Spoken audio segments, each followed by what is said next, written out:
Hello guys, ये intermediate 2022 के UP board का क्वेश्चन है मैथमेटिक्स का। इसमें क्वेश्चन दिए हुए हैं, ऑब्जेक्टिव हैं और यूपी बोर्ड का एग्जाम 100 मार्क के हैं। तो देखिए, पहला क्वेश्चन है, सभी खंडों को हल कीजिए। तो पहला सवाल है, tan inverse √3 minus sec inverse -2 का मान होगा। ठीक है, तो जानते हैं tan इनवर्स √3 क्या होगा, π/3, और सेक इनवर्स -2 हो जाएगा 2π/3। इसका मतलब हम लोग क्या करेंगे, चलिए मैं बताता हूँ करके। tan inverse √3 minus sec inverse -2, right. तो ये हो गया π/3, इसकी वैल्यू हो गई 2π/3, और अब घटा देंगे क्या हो जाएगा -π/3। तो ऑप्शन आपका हो गया इस बार, तो ऑप्शन सेकंड इज ट्रू। अगला क्वेश्चन है कि मान लीजिए समुच्चय n में relation r a, b order pair है a बराबर b -2, जहाँ b हो जो है वो 6 से बड़ा है। तब परिभाषित संबंध है, तो ऑप्शन दिया हुआ है 2, 4 belongs to r, 3, belongs to r, 8, 6 belongs to r, और 6, बिलोंग्स टू r, राइट। अगर मान लीजिए हम लोग का रिलेशन दिख रहा है कि r equal to order pair a, b such that a equal to b -2 and b बड़ा है किससे, 6 से, राइट। तो हम लोग क्या करेंगे, अगर मान लीजिए पहले हम लोग ऑप्शन से डिस्कार्ड कर सकते हैं। अगर 6, 8 लेते हैं तो ये a है, ये b है, राइट। रखो a इक्वल टू b -2 में, देखो आता ही नहीं, तो a कितना है 6, b रखते हैं 8 -2, यानी 6 बराबर 6, 6 बराबर 6, यानी जो हमारा जो ऑप्शन है 6, 8 वो ट्रू है, क्योंकि बाकी सब सेटिस्फाई नहीं करेंगे, बस ऑप्शन फोर्थ ही सेटिस्फाई करेगा, इसलिए 4 ऑप्शन इज करेक्ट। 6 का मान बिलोंग कर रहा है 8 से, और बी 6 से बड़ा भी होना चाहिए, हमारा बी भी जो है 6 से बड़ा भी है। अगला क्वेश्चन है, 3x3 कोटि के ऐसे अवयव की कुल संख्या कितनी होगी जब प्रत्येक प्रविष्टि 0 या 1 है। तो कुछ नहीं है, ये 3x3 की ऑर्डर दिया हुआ है, तो फॉर्मूला लगाते हैं 2n², तो 2 पावर यहाँ 3 का स्क्वायर यानी 2/9 का मतलब 512, यानी ऑप्शन है कि फर्स्ट इज करेक्ट। तो ऐसे आप भी कर सकते थे। अगला कौन सा फलन x बराबर 1 पर अवकलनीय नहीं है। तो कौन सा अवकलनीय नहीं है भाई साहब, ग्राफ देखते हैं, ग्राफ से तो x - 1 का ग्राफ कैसे बनता है, ऐसे, और 1 पे ये शार्प आ गया, तो शार्प आ गया तो अवकलनीय नहीं होगा, यानी ऑप्शन सेकंड इज करेक्ट। अगला सवाल है, भुजा में 3% के कारण भुजा x सेंटीमीटर के घन का आयतन में सन्निकट परिवर्तन है। तो ऑप्शन इसका डी थर्ड हो जाएगा, 0.09 x³ सेंटीमीटर क्यूब, राइट। तो ये होगा हम लोग ऑप्शन, ऑब्जेक्टिव में 5 क्वेश्चन थे, हम लोगों ने कर लिया। आइए आगे बढ़ते हैं। अगला क्वेश्चन है क्वेश्चन नंबर 2, इसमें भी 5 क्वेश्चन है, 1, 2, 3, 4, 5, ठीक है, अंक तक। पहला सवाल है इंटीग्रेशन dx/1 + tan x, आइए इसको करते हैं। तो दूसरा का सवाल है integration dx/1 + tan x, tan x को चेंज कर लीजिए sin x by cos x में, integration dx/cos x + sin x/cos x, right. फिर क्या कर देखते हैं, cos x ऊपर चला जाएगा तो cos x dx/cos x + sin x। अब क्या करते हैं, यहाँ देखिए cos x है, तो हम लोग मैनिपुलेट करते हैं, यहाँ पे 1/2, 2 से डिवाइड, 2 से मल्टीप्लाई करते हैं, तो 2 cos x 1 cos x + sin x। क्या किया हमने, 2 से गुणा 2 से भाग कर लिया। अब ध्यान बुझ के इसको लिख देंगे 1/2, कैसे लिखेंगे, 2 cos लिख देंगे cos x, अब प्लस sin x जोड़ देंगे, और cos x 2 cos x 2 बार लिख सकते हैं, cos x और माइनस sin x घटा देंगे। ये भी मैनिपुलेशन हुआ है, sin x एक बार जोड़े हैं, एक बार घटाए हैं, नीचे जो रहेगा वही उतार दीजिए, cos x + sin x, right. अब ये अलग कर लीजिए, एक बार इसके बटे कर लीजिए, एक बार इसके बटे कर लीजिए, तो अपना जो क्वेश्चन आ जाएगा वो होगा 1/2 integration cos x + sin x cos x + sin x dx plus 1/2 cos x - sin x cos x + sin x of dx। तो ये कट गया, 1/2 क्या बचा, dx, 1 dx। इसको भी ऐसे ले लेता हूँ, cos x - sin x cos x + sin x dx। अब इसको t मान लेते हैं, क्योंकि इसको जैसे ही t मानेंगे उसका ऊपर अवकलन ऊपर रखा हुआ है, तो हम मानते हैं cos x + sin x = t। तो cos x का डिफरेंशिएशन क्या होगा, माइनस sin x, और sin x का cos x dx = dt, right. इसको घुमा के भी लिख सकते हैं कि cos x - sin x dx = dt। बताइए एक नंबर का इतना लंबा क्वेश्चन पूछा है, बच्चे कैसे करेंगे।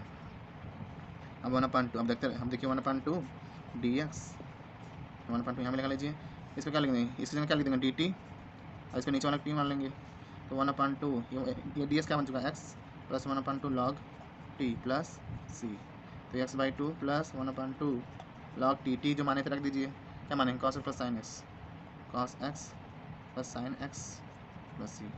तो ये आपका हो गया आंसर। तो देखिए एक क्वेश्चन में इतना लंबा क्वेश्चन सवाल पूछा हुआ था। अगला क्वेश्चन है ख नंबर, वक्र y square equal to 4x y अक्ष एवं y बराबर 3 से घिरे क्षेत्र का क्षेत्रफल निकालना है यानी area bounded between y axis and line y equal to 3। तो आइए इसको करते हैं। अगर Y square equal to 4x दिया है, y इक्वल टू 4x और वाई एक्सिस दिया है एंड y इक्वल टू 3 दिया है, तो आप पहले Y square equal to 4x का ग्राफ खींच लेंगे ऐसे, और y इक्वल टू 3 का ग्राफ ये है मान लीजिए। ये जो एरिया है वही निकालना है। तो एरिया किसके समान, ये कोई अगर स्ट्रिप लेंगे ये डी वाई, तो जब एरिया लिखेंगे तो इंटीग्रेशन 0 से कहाँ तक फैला है 3 तक, ये तो कोऑर्डिनेट हो गया 0, 3, तो 0 to 3 x dy एरिया निकाल लेंगे। यहाँ से x निकालेंगे तो हो जाएगा वाई स्क्वायर बाई 4 यानी 0 to 3 y square by 4 d of y, ये है रहा y square by 4 d y ना। अब देखिए 1/4 बाहर ले लेते हैं, 0 to 3 y square d y, integrate कर लीजिए तो हो जाएगा वाई 3/3, बाहर 1/4 है, लिमिट 0 to 3, 0 to 3। अब देखिए क्या आ गया, एक बार अपर लिमिट रखेंगे, एक बार लोअर लिमिट, तो 1/4 3 का क्यूब अपान 3 माइनस 0/3, ठीक है। तो हो जाएगा 1/4 इंटू 3 का 9 3 27, 27/3, ये तो 0 हो गया, 3 9 27, यानी आंसर आ गया 9/4। तो इसका आंसर आएगा 9/4, ठीक है। तो ये था सवाल नंबर दूसरे का ख, जिसका आंसर क्या है 9/4। आगे समझते हैं अवकल समीकरण दिया dy by d x x plus 1 by y minus 2 y not equal to 2 होगा ही, और व्यापक हल ज्ञात कीजिए, ठीक है। तो क्वेश्चन आपके पास dy by d x is equal to x plus 1 upon y minus 2, cross multiply कर लीजिए, सीधे आसान हो जाएगा। ये हो जाएगा dy वाई माइनस 2 इधर, ये हो जाएगा एक्स प्लस 1 डी एक्स। अब दोनों तरफ समाकलन कर लीजिए, तो हो जाएगा Y square by 2 minus 2y, ये हो जाएगा x square by 2 plus x plus c, हो गया। ये आंसर लिख दीजिए, बहुत ही आसान था। तो ये था ग नंबर क्वेश्चन। आइए समझते हैं घ, सदिशों i माइनस 2j प्लस 3 के और 3i माइनस 2j प्लस के बीच का कोड ज्ञात कीजिए। तो बहुत ही आसान सवाल ये भी है। हम लिख लेते हैं vector a equal to i minus 2j plus 3k, और वेक्टर b बराबर मान लेते हैं 3i minus 2j plus k, right. अब b से कोड के लिए क्या करते हैं, वेक्टर a डॉट b क्या होता है magnitude of a magnitude of b cos theta.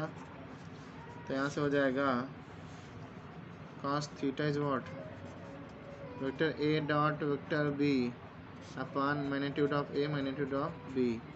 A dot b निकालेंगे तो 3 का 3 माइनस माइनस दोनों है तो 2 दूना 4 प्लस 4 हो जाएगा और प्लस 3 हो जाएगा, ठीक है। नीचे ए का मैग्नीट्यूड 1 स्क्वायर 2 स्क्वायर और 3 स्क्वायर, 9 प्लस 4 और प्लस 1, 9 4 13 14, यानी कड़ी में 14 इंटू ये 9 4 1, ये भी कितना हो जाएगा 14, तो अंडर 14 14 क्या हो जाएगा 7 4 3 7 4 3 7 3 10 10/14, यानी 2 5 10 2 7 14, यानी आंसर क्या आ गया 5/7। क्या आ गया आंसर 5/7। अब इसका फिर से समझ लीजिए, cos theta equal to a dot b upon magnitude of a magnitude of b. तो ए डॉट बी निकालेंगे 3 प्लस 4 प्लस 3, यानी 4 3 7 3 10, और ए का परिमाण होगा कड़ीम 14, बी का परिमाण होगा कड़ीम 14, गुणा कर देंगे तो 14 हो जाएगा, काट देंगे 5/7 आंसर। तो ये था ग नंबर क्वेश्चन, घ नंबर, राइट। अब अगला सवाल है अंग, यदि ए तथा बी दो स्वतंत्र घटनाएं हैं जहाँ probability of a equal to 0.3 and probability of b 0.3 हो, तो पी इंटरसेक्शन बी क्या होगा, पी इंटरसेक्शन बी। तो भाई साहब बोला है कि ए और बी इंडिपेंडेंट इवेंट्स हैं, तो उसके लिए कंडीशन होता है तो बात यह आंसर वाला है कि अब देखिए ए और बी दो स्वतंत्र घटनाएं दिया हुआ है और प्रोबेबिलिटी ऑफ 0.3 प्रोबेबिलिटी ऑफ 0.6 दिया है, तो प्रोबेबिलिटी ऑफ ए इंटरसेक्शन भी पूछ रहा है। तो जब इंडिपेंडेंट इवेंट्स यानी स्वतंत्र घटना हो तो कुछ नहीं करना है, दोनों प्रोबेबिलिटी का मल्टीप्लिकेशन कर दीजिए, p a into p b formula. तो 0.3 इंटू 0.6, तो आप गुणा कर लेंगे, जितना आएगा वही आपका आंसर हो जाएगा। 0.3 में 0.6 का मल्टीप्लाई करेंगे तो 0.3 0.6 छत्रिक 18 1.00 यानी 8, यहाँ तो नहीं रहना चाहिए, 810 यानी 0.18 आंसर आएगा। ठीक है, तो ये रहा आपका। तो दूसरे का सब पार्ट खत्म होता है। आइए तीसरे में चलते हैं। अब तीसरे काम पूछा है कि आर रिलेशन डिफाइंड है A comma B such that 2 A comma B को विभाजित करती है, यानी 2 डिवाइड कर रही है ए माइनस बी को, राइट। ये कह रहा है कि 2 जो है ए माइनस बी को विभाजित कर रही है, यानी ऐसे समझिए ए माइनस बी को 2 डिवाइड कर रही है, समझ रहे हैं। अब कह रहा है कि तुल्यता संबंध दिखाइए। तो तुल्यता संबंध के लिए सबसे पहले क्या करते हैं, सतुल्य चेक करेंगे, सतुल्य संबंध। तो अगर 2 डिवाइड कर रहा है ए माइनस बी को, तो ए का संबंध अगर 2 की जगह क्या कर दें, मतलब 2 तो 2 ही रहेगा, ए खुद मतलब उसमें क्या होता है रिलेटेड, ए रिलेटेड टू ए। अगर खुद का संबंध खुद से हो जाता तो सतुल्य होता है। तो ए माइनस बी यानी ए का खुद से संबंध होना चाहिए, तो बी की जगह क्या रख दूँ, ए, यानी 2 डिवाइड करेगा 0 को, यानी 2 0 को डिवाइड करेगा, हाँ 0 बार कट गया, तो भाई साहब सतुल्य हो गया। आइए सबमिट चेक करते हैं।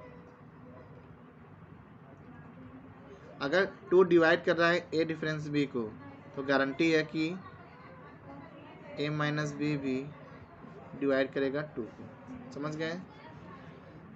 अगर 2 डिवाइड करता है ए माइनस बी को, तो ए माइनस बी डिवाइड करता है 2 को। इसका मतलब परिभाषा यह है कि अगर A related to B, this implies B related to A हो जाता है, तो संबंध सम्मित हो जाता है। तो ये फार्मूला लगाए, 2 डिवाइड ए माइनस बी, तो ए माइनस बी भी क्या 2 को डिवाइड करेगा, 2 एक ए माइनस बी को काटता है, तो ए माइनस बी भी 2 को काटेगा, समझ रहे हैं। तो यहाँ से सम्मित हो गया। आइए तीसरी बात संक्रामक की। संक्रामक लिए कितने एलिमेंट लेते हैं, और सेट तो बताए नहीं, सेट आपका जो सेट है वो जेड दिया है, जेड इंटीजर्स आप लेंगे तो हमेशा फॉलो होगा। तो अगर मान लीजिए 3 इंटीजर लेता हूँ, A comma B comma C belonging to Z, तो अगर ए माइनस बी 2 डिवाइड कर रहा है ए माइनस बी को, और 2 डिवाइड करेगा अगर बी माइनस सी को, तो गारंटी है कि 2 डिवाइड करेगा ए माइनस सी को, देख नहीं रहा होगा। अगर 2 डिवाइड करेगा ए माइनस बी को, और 2 डिवाइड करेगा बी माइनस सी को, तो 2 ए माइनस सी को भी डिवाइड करेगा। यहाँ से हमने देखा कि सतुल्य भी है, सम्मित भी, संक्रामिक है। तो जो तीनों संबंध हो जाता है, स्वतुल्य चेक किया, सममित चेक किया, वो भी सही निकला, संक्रामक वो भी चेक किया, सही निकला। इसका मतलब क्या है, तुल्यता है। तीसरा हमने प्रूव कर दिया। ठीक है, आइए चलते हैं अगले क्वेश्चन पे। तो ये हम लोग का हो गया 3 का क। आइए खब चलते हैं। यदि a बराबर 1 2 2 4 1 2 4 2, तो दिखाइए कि डिटरमिनेंट ऑफ 2a बराबर 4 सारणिक a। ठीक है, आइए चेक करते हैं। तो ये प्रॉपर्टी से भी कर सकते हैं, ऐसे भी कर सकते हैं। आपको दिया है a इक्वल टू 1 2 2 4 2, तो पहले LHS लिखते हैं a। तो पहले 2 से गुणा कर लेते हैं मैट्रिक्स में, 2a निकालते हैं तो हो जाएगा 2 से गुणा करिए, 2 का 2 4 8 4। इसका सारणी करते हैं,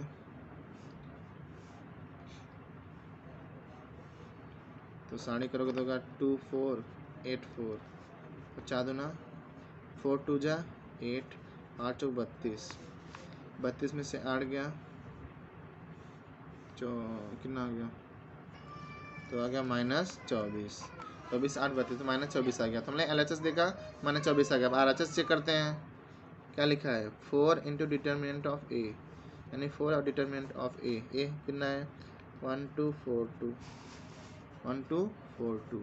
तो 4, इसका साइड निकालेंगे होता है 2 माइनस 8 यानी 4, 2 में से 4 का -6 यानी ये भी आ गया -24। तो यहाँ से आ गया कि LHS is equal to RHS। तो ये क्वेश्चन होता है प्रूफ।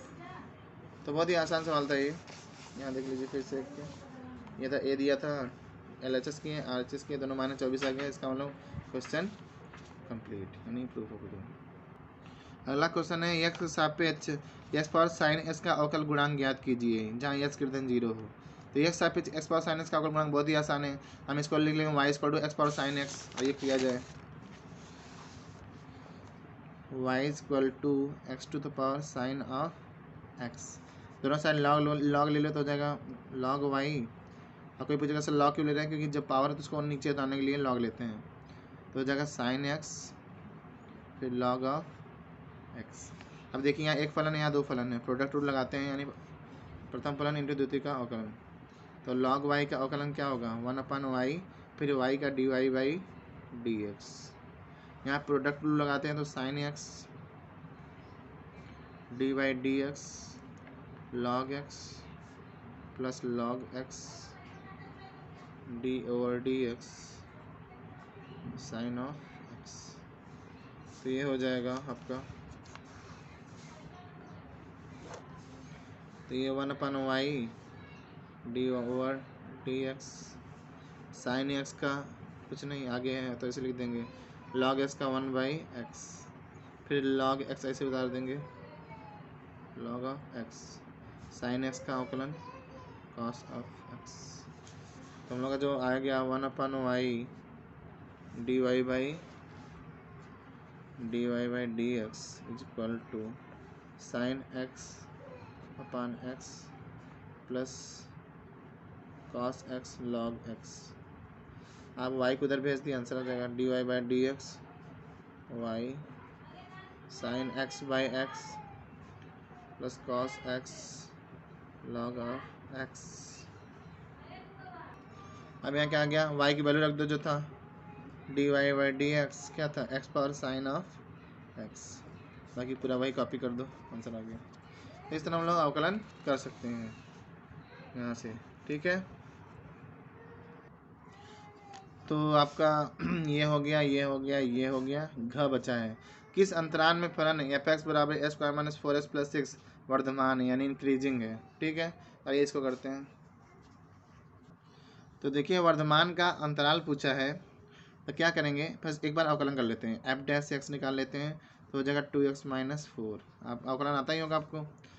अब देखिए यहाँ से हम लोग टर्निंग पॉइंट निकाल लेते हैं, f' = 0 करते हैं तो 2x - 4 = 0 यानी x = 2। इस क्या आ गया 2। अब देखिए यहाँ लिखिए 2 रियल लाइन पे, यहाँ लगाइए प्लस, यहाँ लगाइए माइनस। पूछा कि वर्धमान पूछा यानी इंक्रीजिंग, तो यहाँ डिक्रीज कर रहा है, यहाँ इंक्रीज कर रहा है। तो इसी में लिखेंगे x बिलोंग्स टू, इंक्रीज करने का क्या है 2 से कहाँ तक जाएगा, ओपन इंटरवल 2, इनफाइनाइट, इसी में ये इंक्रीजिंग होगा। तो आपका हो चुका है ये क्वेश्चन, ठीक है। 2, इन्फिनिटी में वो f' से > 0 है यानी इंक्रीजिंग है, ठीक है। तो ये ऑप्शन आपका बहुत ही आसान क्वेश्चन पूछा था 2 नंबर का। आइए चलते हैं, पार्ट 3 होता है, चौथे पार्ट में चलते हैं। पहला क्वेश्चन है कि सभी खंडों को हल कीजिए। चौथा का है इंटीग्रेशन dx/x² + 2x + 2 का मान ज्ञात कीजिए, ठीक है। 2 नंबर का दिया हुआ है। तो इसका इंटीग्रेशन पूछा है तो लिखते हैं dx x² + 2x। यहाँ रुक के 2 को बोल देंगे कुछ टाइम के लिए आप 2 + 1 हो जाओ, सॉरी 1 + 1 हो जाओ, तभी तो 2 होगा। 2 को हम बोल दिए कि 1 + 1 हो जाओ। तो इससे फ़ायदा ये है dx a² + 2x + 1 किसी का वर्ग है, x + 1 का स्क्वायर है +1। अभी फॉर्मूला जानते हैं dx अपॉन x² + a² क्या होता है 1/a tan inverse x/a + c।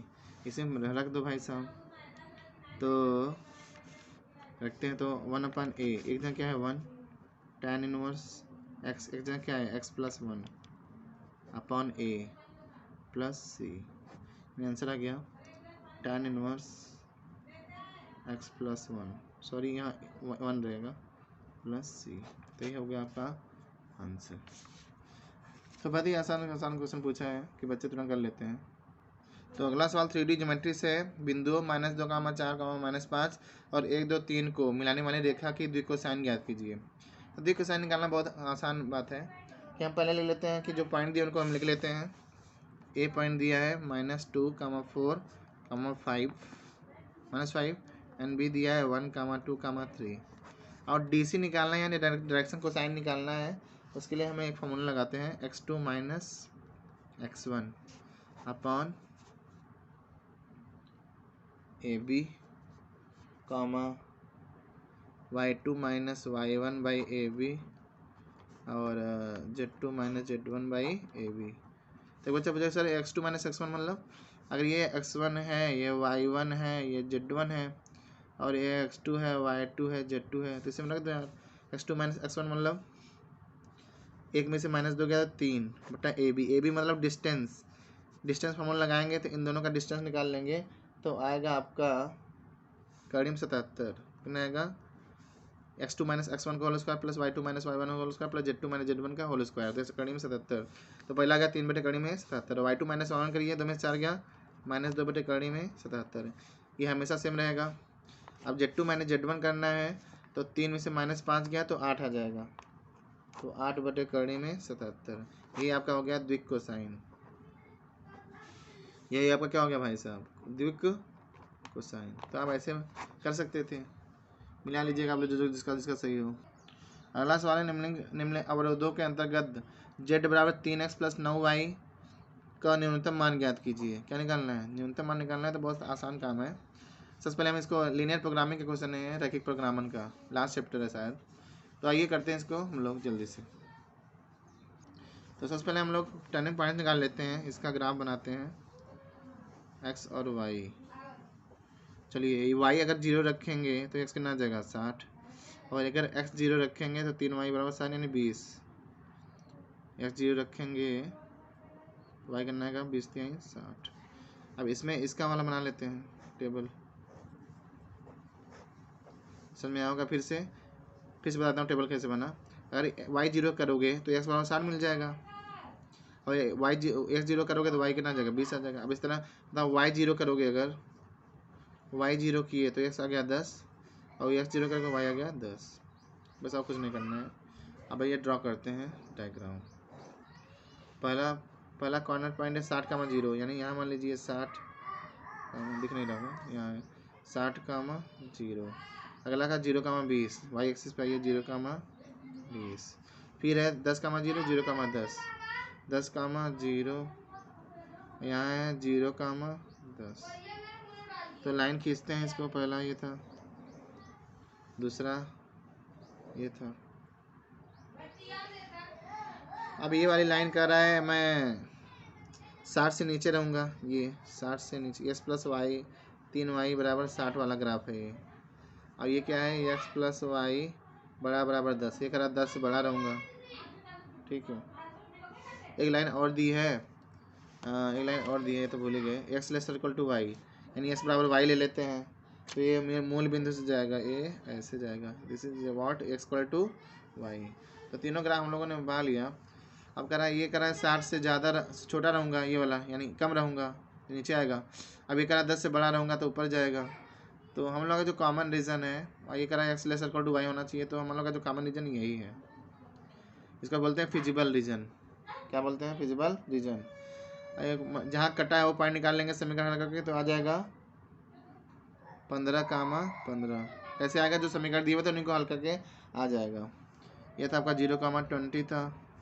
ये ओरिजिन है 0, 0 है, ठीक है।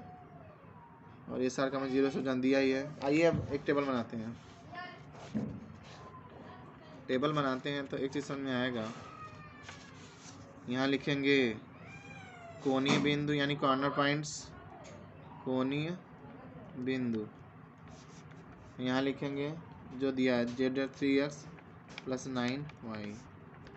तो हम लोग का जो पॉइंट इससे जो ग्राफ से टच है, ये एक ये टच है, ये है और ये 15, 15 है। तो 3 पॉइंट हम लोग यूज करेंगे 0, 10, 15, 5, 5 क्योंकि ये वाला पॉइंट हल कर लेंगे तो 5,5 आएगा। ठीक है, ये 5,5 रख देते हैं और 15,15 और 0,20। तो न्यूनतम मान पूछा था, तो हम लोग ये जो वैल्यूज़ हैं इसे में रखेंगे। तो जब 0,10 रखेंगे तो 90 आ जाएगा, ये रखेंगे तो 60 आ जाएगा, ये रखेंगे तो 180 आ जाएगा, ये 180 आ जाएगा। तो पूछा था न्यूनतम कौन है सबसे, 60।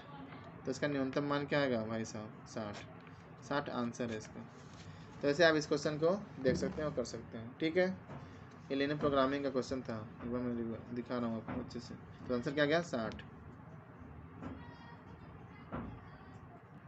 तो हम लोग का ये हो गया, ये हो गया, ये हो गया। अब बच्चा है ये, एक परिवार में 2 बच्चे हैं, इनमें से कम एक बच्चा लड़का है, तो दोनों बच्चों के लड़का होने की प्रायिकता क्या है। ठीक है, तो बहुत अच्छा क्वेश्चन है, प्रोबेबिलिटी का ये किया जाए। तो सबसे पहले सॉल्व भी पढ़ते हैं। एक परिवार में 2 बच्चे हैं, इनमें कम से कम एक बच्चा लड़का है। तो सबसे पहले हम लोग जब भी प्रोबेबिलिटी सवाल तो सिंपल स्पेस बना लेते हैं। तो एक बच्चा कम से कम लड़का है, तो भाई साहब पहला बॉय हो सकते हैं फैमिली में, हर बार बॉय तो जरूर होगा, गर्ल बॉय हो सकता है, बॉय गर्ल हो सकता है, और गर्ल गर्ल हो सकता है। ठीक है, तो कहा बोला था एक परिवार में 2 बच्चे, इनमें से कम एक बच्चा लड़का है। फिर से मैं दिखा दे रहा हूँ, एक परिवार में 2 बच्चे हैं, इनमें से कम एक बच्चा लड़का है, तो दोनों बच्चों के लड़का होने की क्या प्रायिकता है। कम से कम एक बच्चा लड़का है। ठीक है, तो हम लोगों ने सैंपल स्पेस बनाया है। देखिए परिवार में अभी हमने इतना ही बनाया कि किसी परिवार में अगर 2 बच्चे हैं तो या लड़के लड़के ही हो सकते हैं, या लड़का लड़की हो सकता है, या लड़की लड़का हो सकता है, या लड़की लड़की हो सकते हैं। लेकिन अब सवाल उसमें 2 घटनाएं दी हैं। पहला यह दिया है कि दोनों बच्चे लड़के हैं, दोनों बच्चे क्या हैं, लड़के हैं। एक सेट ये बना सकते हैं इवेंट, और दूसरा सेट ये घटना ये कर सकते हैं कि बच्चों में कम से कम एक बच्चा लड़का है, बच्चों में कम से कम यानी एटलीस्ट कम से कम एक लड़का है, तो सैम्पल स्पेस। अब देखिए जो इवेंट हम लोग लिखेंगे, अब ई का जो सैम्पल स्पेस बनाएंगे उसमें दोनों बच्चे लड़के होने के बस एक ही कंडीशन है, बी कामा बी, तो बी कामा बी लिख लेंगे।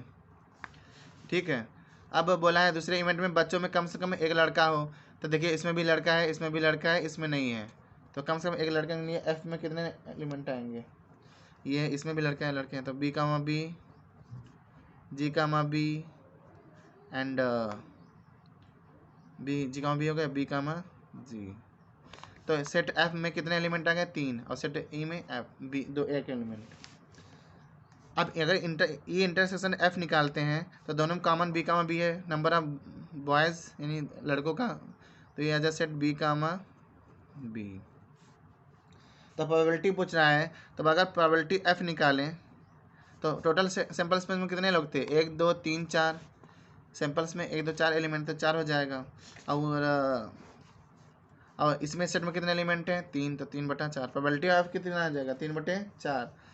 तो probability of E intersection F क्या आने वाला है, तो उसमें 4 एलिमेंट थे और इसमें इंटरसेक्शन कितने आया है, 1, तो 1/4 ए इंटरसेक्शन एफ, क्योंकि एक ही एलिमेंट है उसमें।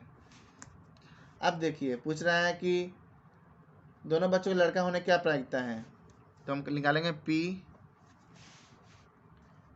E F. लड़का होने का जब ई क्या है, लड़का होने का जब लड़की ना हो, एफ मतलब लड़की ना हो, तो लिखेंगे इसका फॉर्मूला है P in E intersection F upon P of F. ये क्वेश्चन 2020 में भी आ चुका है एक बार, 1/4 और 3/4 वैल्यू रख देंगे, 4 से करिए आंसर क्या आएगा, 1/3। तो अब इस क्वेश्चन का आंसर हो जाएगा 1/3। तो यहाँ से पार्ट 4 का चारों क्वेश्चन समाप्त होता है, 1 2 3 4। आइए 5वें में चलते हैं। अगला क्वेश्चन है, देख लेते हैं 5वें का, कि यदि पी एक्स बराबर एक्स समस्त उप समुच्चयों का समुच्चय है जहाँ एक्स नॉट इक्वल टू 5, एक संबंध r power of set p x इस प्रकार परिभाषित है कि ए रिलेटेड टू बी यदि और केवल यदि ए सबसेट बी हो तो सिद्ध कीजिए कि तुल्यता संबंध नहीं है। तुल्यता संबंध सही नहीं, यानी करेक्ट फेल करेगा, या तो समतुल्य या तो समित या तो संक्रामक। तो आइए चेक करते हैं। पहला चेक करते हैं स्वतुल्य। दिया ए सबसेट बी, तो क्या कोई सेट खुद का सबसेट होता है? हाँ होता है, तो स्वतुल्य है। तो अगर ए सबसेट बी है तो क्या जरूरी है कि बी सबसेट ए हो? नहीं हो सकता। जैसे हम मान लीजिए एग्जाम्पल लेते हैं ए 1,2 और बी है 1,2,3, ठीक है। यहाँ से हम कह सकते हैं ए सबसेट बी है, यानी एक एलिमेंट सारे बी में है। लेकिन क्या बी का सबसेट ए में है? बी का सारे एलिमेंट ए में है? नहीं, 3 नहीं है ए में। तो इसका मतलब ए सबसेट जो है बी है, तो जरूरी नहीं है बी सबसेट हो ए का, तो सम्मित नहीं है भाई साहब, सम्मित नहीं है। ये संक्रामक चेक कर लेता हूँ। अगर ए सबसेट बी हो, बी सबसेट सी हो, तो गारंटी इस बात की भाई साहब ए सबसेट सी होगा, तो संक्रामक भी है। तो सतुल्य है, सतुल्य है, सममित नहीं है और संक्रामक है। इसलिए तुल्यता संबंध नहीं, जब तीनों होता है तभी होता है, तो तुल्यता नहीं है। प्रूफ हो गया। अगला क्वेश्चन ख नंबर ए बराबर 102.021.203 सिद्ध कीजिए कि A cube minus 6 square plus 7m plus 2i equal to 0। ये तो सभी कर लेंगे। पहले ए क्यूब निकाल लीजिए, ए स्क्वायर निकाल के ए से मल्टीप्लाई कर दिए, मल्टीप्लाई ए क्यूब आ जाएगा, 6 स्क्वायर निकाल लीजिए, सब रख दीजिए, 0 आंसर आएगा। अगला सवाल है कि कॉस एक्स पर वाई बराबर कॉस वाई पर एक्स, तो d y by d x, दोनों साइड लॉग ले लीजिए। तो मैं इसको करके बता देता हूँ। तो इसी का अवकलन करना है तो सबसे पहले लॉग ले लीजिए, हो जाएगा y log cos x equal to x log cos y।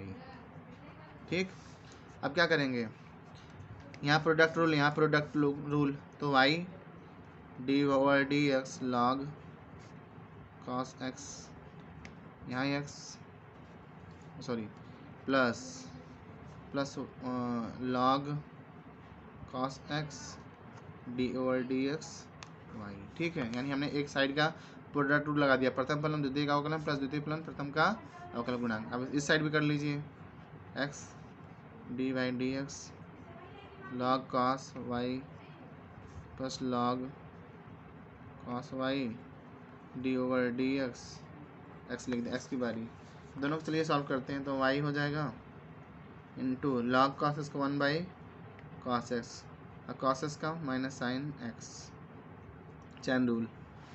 ठीक है, अब फिर क्या है यहाँ पे लॉग कॉस एक्स ऐसे लिख दीजिए,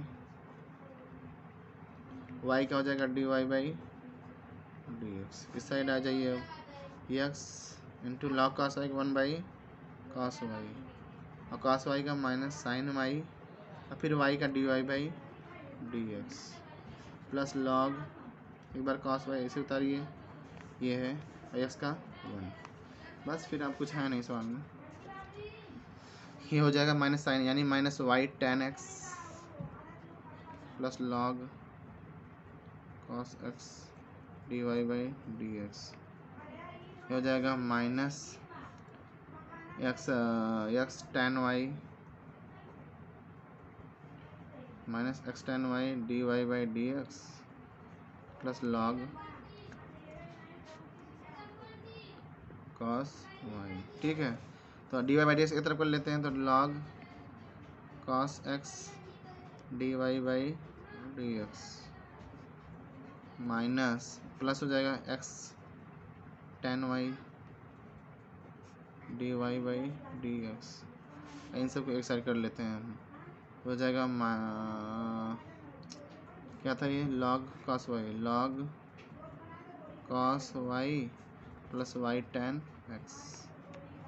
अब इसमें क्या कॉमन है, d y by d x common ले लो, तो d y by d x बराबर जो हो जाएगा, मैं आंसर लिखता हूँ direct, log cos y plus y tan x upon log cos x plus x tan Y.